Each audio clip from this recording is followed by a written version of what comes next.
how many news stories are we seeing today even mentioning that Israel has nuclear weapons? An estimated 200 nuclear weapons. It's the only power in the entire region with nuclear weapons. So that's Israel has them, one of 9 countries around the world with a nuclear arsenal. Well, Israel refuses to be part of the Nuclear Non-Proliferation Treaty. It refuses to have inspections. Iran is part of the Nuclear Non-Proliferation Treaty, has agreed to, acceded to, and allowed the most stringent inspections in the history of nuclear weapons on the planet. I think part of this is just a complete contempt for genuine diplomacy. There's no doubt, really, that the invasion of Iraq could have been averted in 2003 if the United States government at the top wasn't clearly hell-bent on the invasion. Likewise, when we look at what's happening in Iran, it's just such a tragedy with U.S. financed bombs, killing people, terrorizing people. Ironically, Iran denounced as a terrorist state when the U.S. government is helping Israel to terrorize people there with bombs from the air.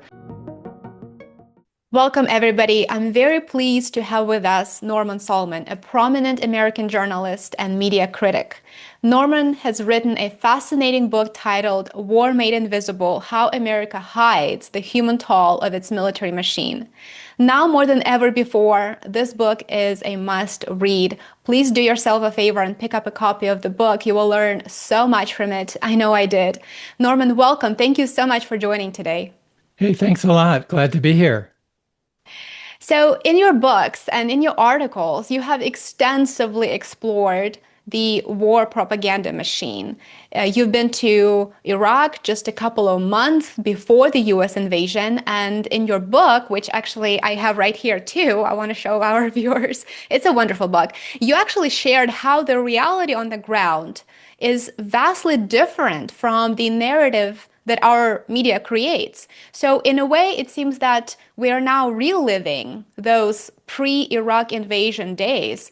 What we see now could be Iraq 2.0. So when you look at what's going on right now in the Middle East and the level, the degree of US involvement in that mess, what comes to mind? It's really a kind of a repetition compulsion disorder that's in the media and politics of the United States. And when we think back a couple of decades and the drum roll, the war drumbeats for invading Iraq, the echoes are very similar now in terms of Iran. Weapons of mass destruction, tyrants who must be stopped, and implicitly, in the case of Iran, explicitly in the case of Iraq, overthrown. It's this mission that we're told that the United States and its allies have to make the world right, to fight against evil, as President George W. Bush said, to end, he said, put a stop to evil in the world. We want to eliminate evil. Even for Uncle Sam, that's a big, big task. And in the case of Iran, we have all sorts of similar messaging coming from the White House, coming from most of the Congress, and certainly from the overwhelming majority of mass media. We're good. The people who are running the bad country are bad. And so the Pentagon will need to come to the rescue. Just several days ago, on June the 13th, Israel attacked Iran. And so that was sort of the point of escalation, the most recent point of escalation. When I looked at the media coverage here in the United States, I don't really see anyone, saying this is violence, this is aggression. And Trump himself is now floating the idea of US bombing Iran's nuclear sites. And he just said, and I quote, he said, "I may do it, I may not do it." So clearly he's leading this sort of idea of, you don't know what to expect from me, which at this point, nobody really does. I think we've had 5 months of economic and political instability, and it's hard to argue with that. But again, nobody writes an opinion article, or nobody comes out and says, you know what, strikes on nuclear facilities, those are terrorism. And it is. Under attacks on nuclear sites are outlawed in the UN Charter. So what do you make of this US media coverage of events since June the 13th and President Trump's rhetoric and posts on X and Truth Social? Well, this is a pattern that the mass media in the US routinely echo coming from the White House, which we could boil down to do as we say, not as we do. We had in the previous administration of President Biden, we had Antony Blinken saying that we need a rules-based order. Well, the real meaning of that is we make the rules, we break the rules, we do what we want, and we will point our fingers at countries that do what we do, but we have the power and the might to claim and also to assert in action might makes right.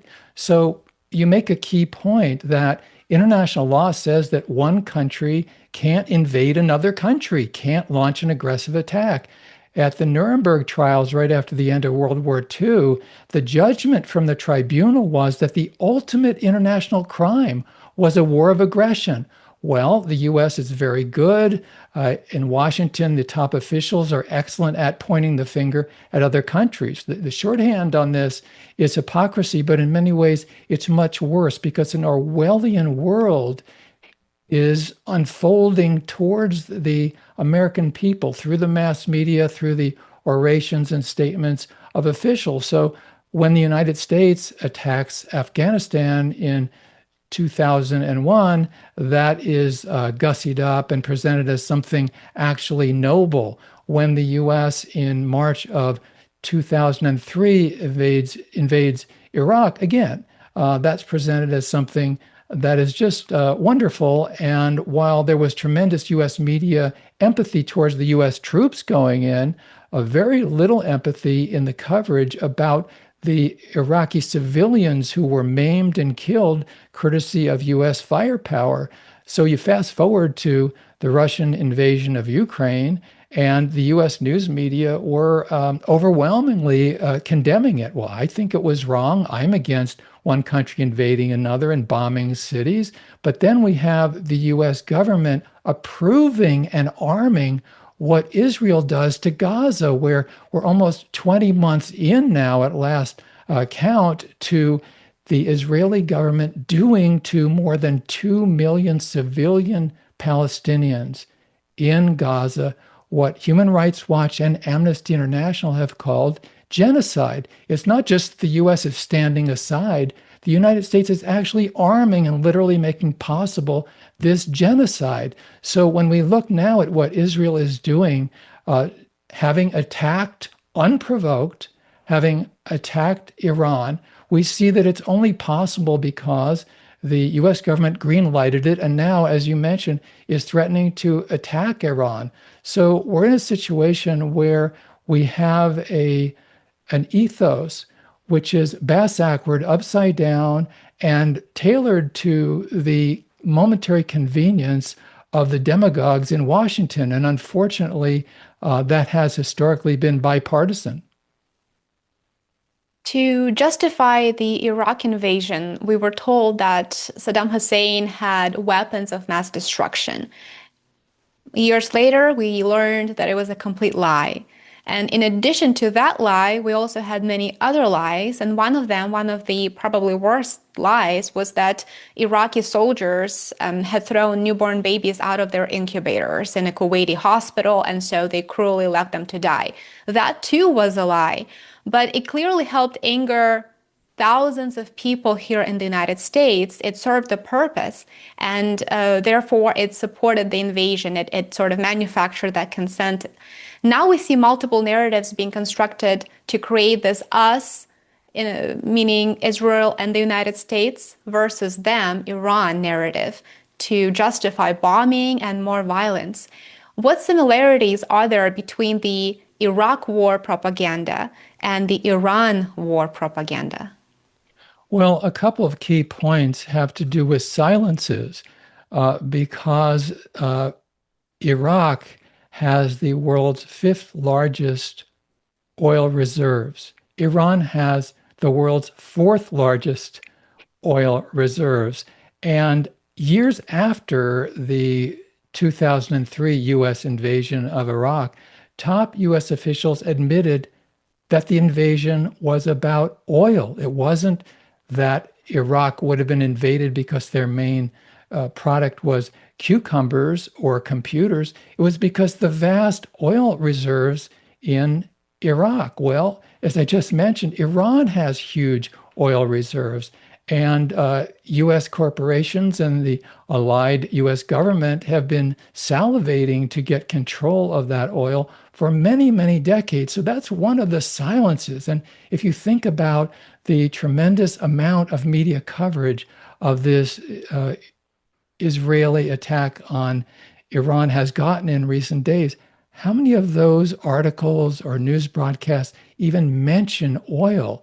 And yet, if you understand what happened with the Iraq invasion, and you can go back, as I quote in War Made Invisible, and see the statements from General Abizaid, for instance, who was in charge of US forces 2 years after the invasion that he helped to lead, and then the occupation that he led. General Abizaid said, of course it was about oil. The former defense secretary, Hagel, also said, well, let's not pretend. It definitely was about oil. So this is a pattern where these invasions, the arming of Israel, is dressed up in all kinds of claims of nobility, and we just care about human rights. And there's this underlying set of motives, not only oil, but geopolitical positioning and so forth. Here we have the US government that is totally aligned with Saudi Arabia, one of the most repressive regimes on the planet, where people are being tortured daily for being dissidents. And Saudi Arabia, let's remember President Biden's fist bump with the de facto leader of Saudi Arabia a few years ago. This is our, these are our buddies over there. Egypt is a tremendously torturing regime, a horrific dictatorship, and yet next to Israel, usually gets the most US military aid. So this is a amoral, no, it's an immoral foreign policy that is masquerading as some kind of noble enterprise around the planet. And for those of us who live in the United States, we have a opportunity, a necessity to challenge this government because it speaks in our name, it uses our tax dollars. Absolutely. I couldn't agree more with you. And it's truly Orwellian when we hear that, we're bringing Iranians need to be liberated. And so we're going to bring that liberation and democracy to them via bombing them. It's the most bizarre and immoral, of course, way to get Americans to think of what's going on in the sort of in a very narrow and shallow way without truly understanding what it means. For example, just several hours ago, I noticed, and I was so shocked by this, Congressman Randy Fine posted an X. He said, and I'm quoting what he said, quote, I want to congratulate Israel on its mostly peaceful bombing of Iran. This is Orwellian doublespeak, isn't it? Yes, as you say, this is a bizarre set of messages that are so constant that we're acculturated, we're encouraged to feel that, hey, this is normal. This is the way the world works. And a lot of it, and I have a chapter in War Made Invisible, it goes, some people's lives really matter and some people's don't. And that's the underlying precept. The American lives matter more, far more than lives anywhere else in the world, unless they're in countries inhabited by or run by US allied governments. And this is a kind of, as the saying goes, Manichaean world. It's a good and evil separation between everybody on the planet. Well, this is corrosive. It's a really morally debilitating process where the world gets divided up into the good guys and the bad guys. Well, that might comport with the kind of Westerns we saw when we were growing up or some of the TV dramas, but that's not the real world. I was lucky enough to go to Afghanistan, to go to Iraq, to go to Iran, and you meet real people, and they don't want war. Yes, the Iranian government is tyrannical. It's not as tyrannical, frankly, as many other countries that the US is funneling billions of dollars worth of military aid to every year. Iraq was a much more tyrannical regime under Saddam Hussein than what is Iran right now. It was, in some sense, really startling to me several months before the invasion of Iraq to see how repressive it was. And yet we see that the invasion, the regime change effort, was far worse for the people living there than what had existed before. I think part of this is just a complete contempt for genuine diplomacy. There's no doubt, really, that the invasion of Iraq could have been averted in 2003 if the United States government at the top wasn't clearly hell bent on the invasion. Likewise, when we look at what's happening in Iran, it's just such a tragedy with US financed bombs, killing people, terrorizing people. Ironically, Iran denounced as a terrorist state when the US government is helping Israel to terrorize people there with bombs from the air.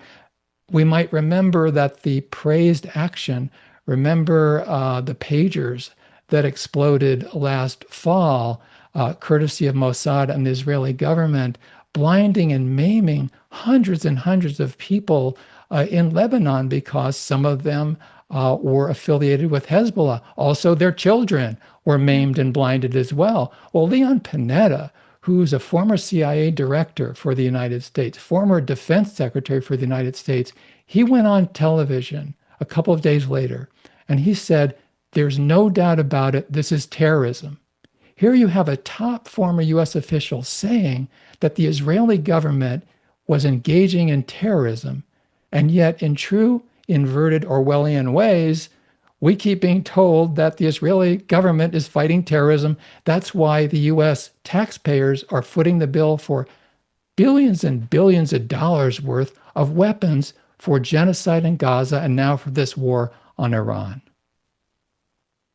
Exactly. You've been a journalist and you are a seasoned journalist. You've seen so many different aspects of being a journalist in the United States. Could you explain to us how does news reporting guide public opinion in the United States? What techniques are used to effectively not tell you what is happening, but tell you how to think about what's happening in the world? At the production end, the source and how it works, inside the media sausage factory, people at major media outlets and others, want to be reporters to rise through the ranks. Maybe they're at the Daily Bugle. They hope to be at the New York Times someday. They recognize what is getting people ahead in the profession. The role model is people who are higher up on the achievement food chain.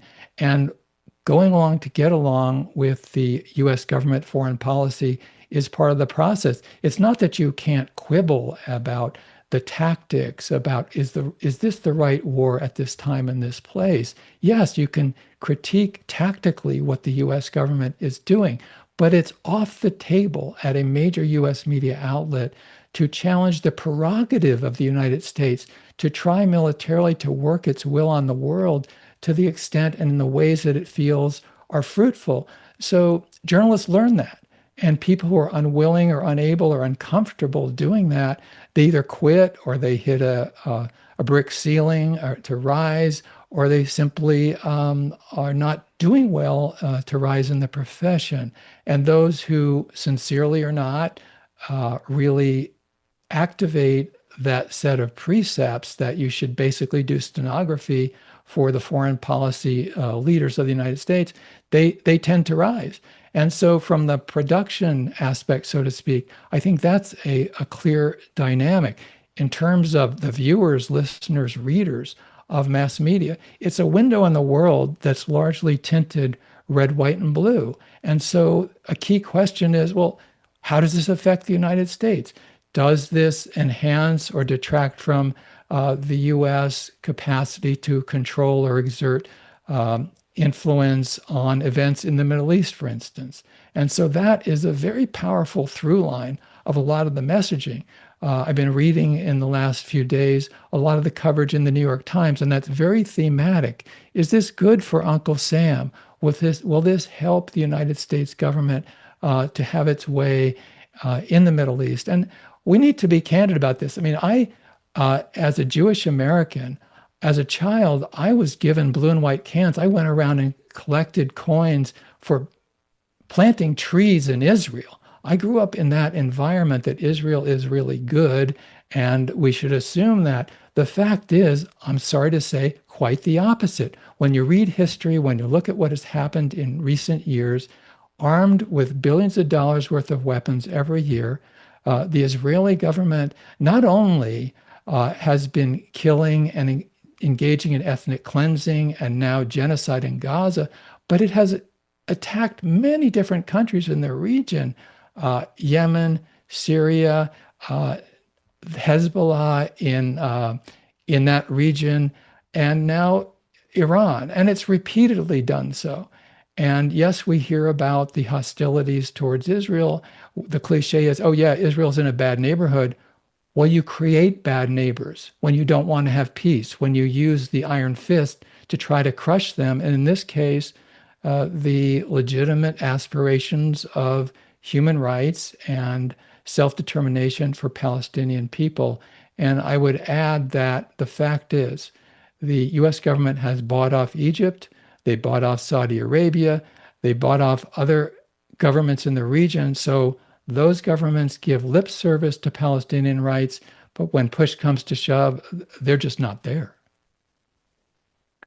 In your book, you pointed out that while the two parties, Republicans and Democrats, fight over major differences on domestic issues, the relations in general have been lethally placid about military spending. And of course, military spending is one of the key issues, I think, in terms of US, in the context of US militarism and interventionism. And your statement is so accurate, and it was accurate, and now it's absolutely on point. All we have to do is look at Trump's pro-peace platform that he was running on, and now fast forward 5 months, 5 short months. Oh, we've spent at least $1 trillion bombing Yemen since January of this year. And Yemen is one of the most impoverished states on earth. It is a failed state. We're supplying billions of dollars in weapons to Ukraine and Israel to bomb Gaza, Lebanon, and Syria, as you just mentioned. How's this continuity of militarism possible, regardless of whether we have Republicans or Democrats in the office? It is bipartisan, and unfortunately, that has a long history. When we have Democrats criticizing Republicans for domestic repression in recent months, I think that's a totally valid critique. We have a very fascistic Trump regime now domestically.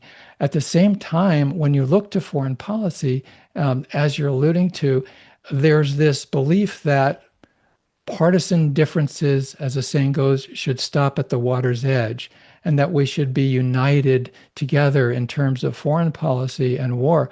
Well, that's been a catastrophic idea. I'm old enough to have grown up as a teenager during the Vietnam War, and that was just crazy. It was destructive. People were told and often believing, oh, patriotism means you stand by the president who's the commander in chief for war in Southeast Asia. Well, what did that do?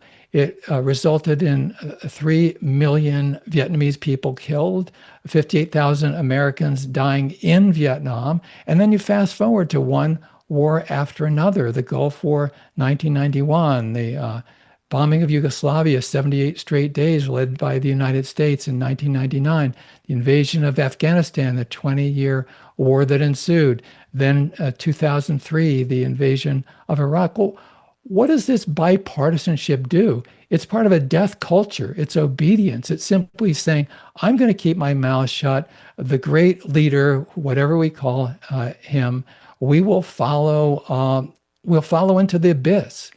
And even if people don't care, and I think we really should care about the slaughter, the terrorism that the US military funding is now causing in Gaza, causing in Iran, even if we don't care about those human beings, and I say we really, we should, also what goes around comes around.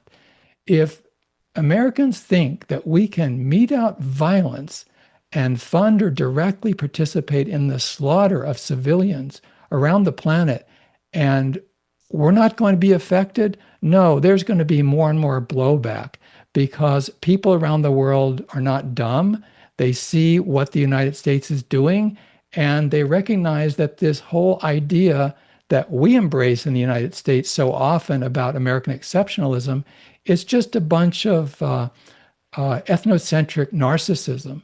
And that should be rejected unless we think that Americans and then the honorary allies like Israelis, that somehow they're better than everybody else. Well, that's crazy. It's a prescription for a planet in chaos and destruction, including the ultimate destruction of nuclear holocaust. You've mentioned several minutes ago, you said that in this narrative, war propaganda narrative, it is very, it's typical to see opinions where, well, the death of this people, matter, but these people don't matter. So to manufacture consent for military involvement, for, U.S. boots on the ground in the worst case scenario, the other side, our adversary, it has to be completely and utterly dehumanized.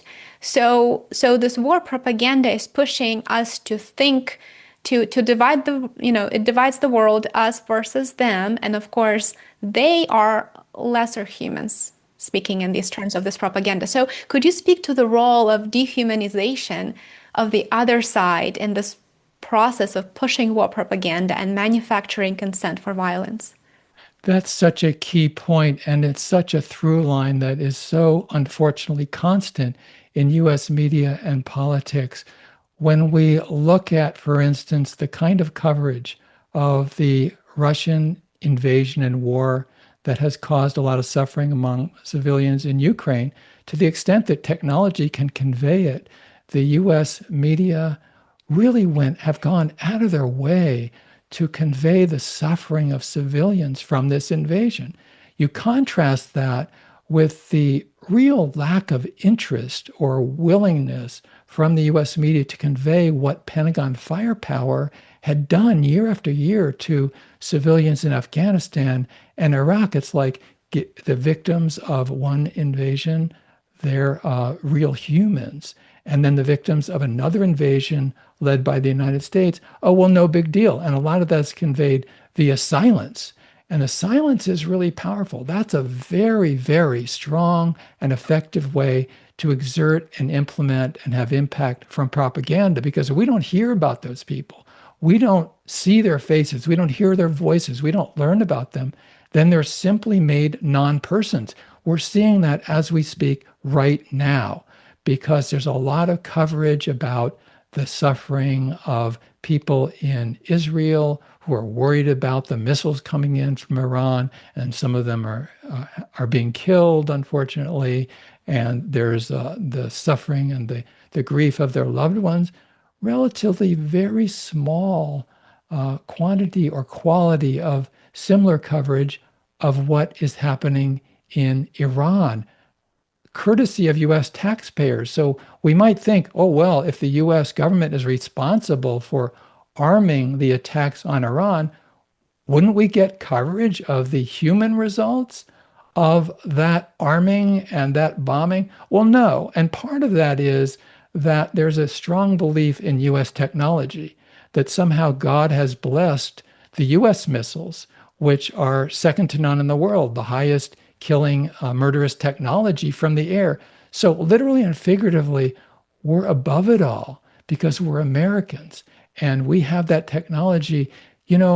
I agree when the US news media condemn the suicide bombs, loading a trunk with explosives and driving it into a crowd or some other an official event.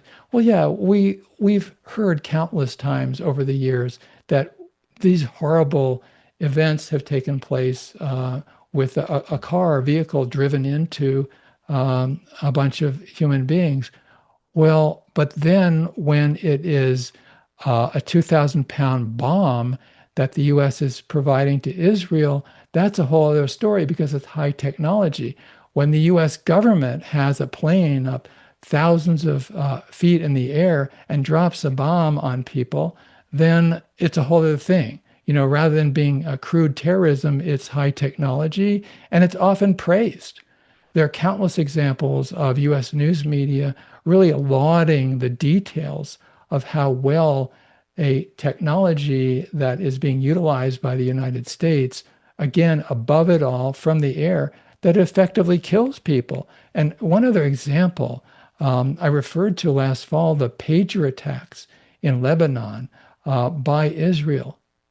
In the US news media, there were countless pundits and journalists who said, this is really impressive. What an achievement. This is such a path-breaking technological achievement by the Israelis. There was awe, there was praise, Mhm. even while, as I mentioned, former CIA Director Leon Panetta acknowledged that it was terrorism. So this is, again, back to do as we say, not as we do. Absolutely. And it's interesting too because Netanyahu even gave Trump a golden pager, right? So it was sort of it's Yeah, it it's it again, I can't think of a better term to describe it than just being purely Orwellian. After killing children, we saw there were so many videos and images from that attack shared, and it didn't take long to see that there were so many children who were killed or forever harmed by this, and yet we have a golden pager presented to the President of the United States at the White House. that's an example of what you were asking about in terms of the effect it has on people in the United States. There's the production, and then there's the, so to speak, consumption of Mhm. media. And we have opportunities. Yes, a lot of people are fooled by it. They're brought into that circle of Orwellian messaging and they buy it. They believe it. But a lot of people don't, and more people don't. And that's where I think there's the combination of deeper understanding and then action that's so important. This program is important continually because you have guests time after time who are demystifying, who are deconstructing, who are explaining truth beneath the surface propaganda, which we certainly in the United States, we need to learn, we need to understand that more. I would recommend a couple of websites in particular that help people to do that. One is the Media Watch group FAIR at fair.org, really explains day to day how the mass media are often, frankly, trying to pull the wool over our eyes, courtesy of the US government. The other is at the action level, a group that I am part of, rootsaction.org. We have a No War with Iran campaign. It's been going actually for several months. And anybody who wants action alerts, please just go to our website. You can sign up at the top of the homepage. It's rootsaction.org. That's ROTS, action.org. The key point is understanding and taking action. If we understand, but we don't take action, that's not going to do it. And the reverse is true. To take meaningful and effective understanding action, we need to understand in the first place. Absolutely. And thank you so much for sharing those websites. I will make sure to link them in the description below. And I do recommend that our viewers follow the links and get involved and educate themselves. One of the key propaganda sort of driving forces is this narrative about nuclear weapons. And I would like to address that too, because I think that is used by many people as, as an excuse for the aggression toward Iran. And there is a lot to unpack there, but I'll just sort of briefly mention that since 1995, Netanyahu has been saying that Iran is either weeks or months away from developing a nuclear weapon since 1995, and it has not happened yet.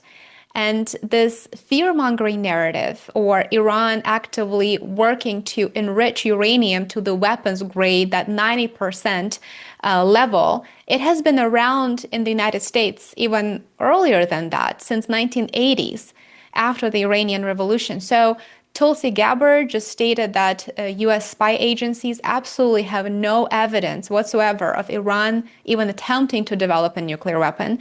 And more recently, I believe this was just the other day, Grossi, the head of the International Atomic Energy Agency, he went on television and he confirmed that Tulsi Gabbard is correct. There's no evidence of Iran even trying to develop nuclear weapon. And of course, Iran was at the negotiating table and negotiations were sabotaged by the attack on June the 13th.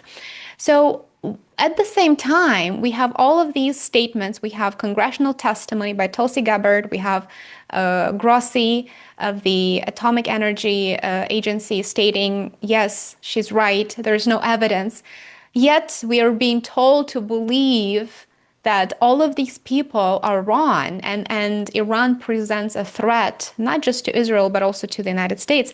Why is that? Why do we still fall for these fear-mongering lies when in reality, evidence proves otherwise?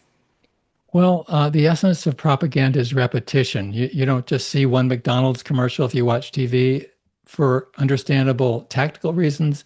McDonald's keeps doing commercials again and again. The same goes in terms of messaging. We've heard this, as you point out, this narrative that is fear-mongering. It's been going on for years and really decades, and a lot of it is through omission. How many news stories are we seeing today even mentioning that Israel has nuclear weapons? An estimated 200 nuclear weapons. It's the only power in the entire region with nuclear weapons. So that's Israel has them, one of 9 countries around the world with a nuclear arsenal. Well, Israel refuses to be part of the Nuclear Non-Proliferation Treaty. It refuses to have inspections.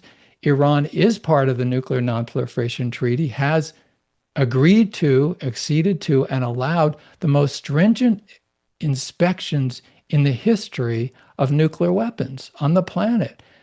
Are they saints? No. But the fact is that the supreme leader has continued to say that nuclear weapons are contrary to Islamic law. When I was in Iran, it was during a presidential election there in 2005, and I talked to the former president, Rafsanjani, and I asked him one question. I was only allowed to have one. He's a very busy guy. And I said, do you believe that Iran should, under Islamic law, have nuclear weapons? He said, no, it's forbidden. Now, we can take that with a grain of salt, but I do believe that if Iran eventually develops nuclear weapons, it will be because Israel and the United States pushed them into it. And that's this other aspect that rarely is mentioned in media, and it really makes my blood boil. The fact is that under President Obama, there was a nuclear deal with Iran. It stopped their nuclear weapons development towards a nuclear bomb, and it was very, very effective.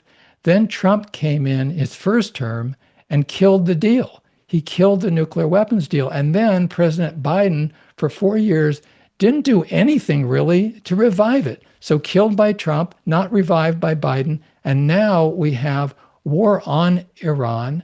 And it's because these last 2 presidents killed a peaceful resolution.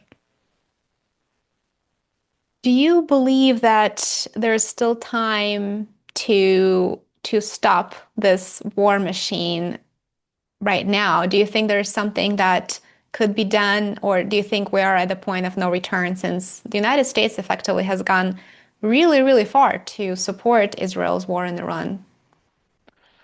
I would say to people in the United States, as the cliche goes, the president say to my fellow Americans, but I would say to people in the US, for that matter, anywhere in the world, that we should never give up. The fact is that the United States is a warfare state. It's the most powerful warfare state on the planet. And whatever the virtues of the United States happen to be, the fact is it's the world's biggest threat to peace. It is the most dangerous military force in the world. And we need to recognize that, not to be fatalistic, but to be realistic.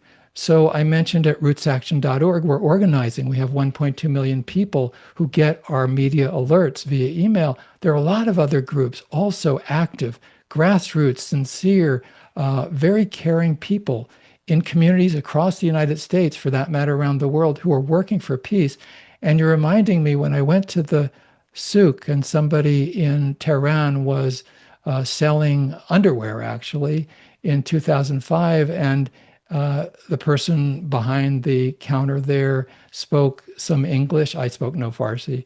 And we were talking about relations between the United States and Iran. And he said, people everywhere want peace if only the governments would get out of their way. And I think that's the situation now. We need to organize to turn this around. Sure, there are reasons for pessimism, but there are even better reasons to be determined to fight for peace. Now is the time to get involved, and I will leave the links in the description below. Please get involved and also do yourself a favor and purchase this wonderful book. Just it's so many insights, and I've learned so much from it. And this is actually one of my favorite books, I have to say, just because it's so relevant, and we are reliving what you described here. We are actually living through sort of a rerun of it in a way. So. Thank you so much for this conversation. Thank you for joining me. And I certainly hope that you come back because I would love to get your thoughts on these events as they unfold. Oh, I'd be very glad to. And thanks very much for this program that's ongoing, just very important.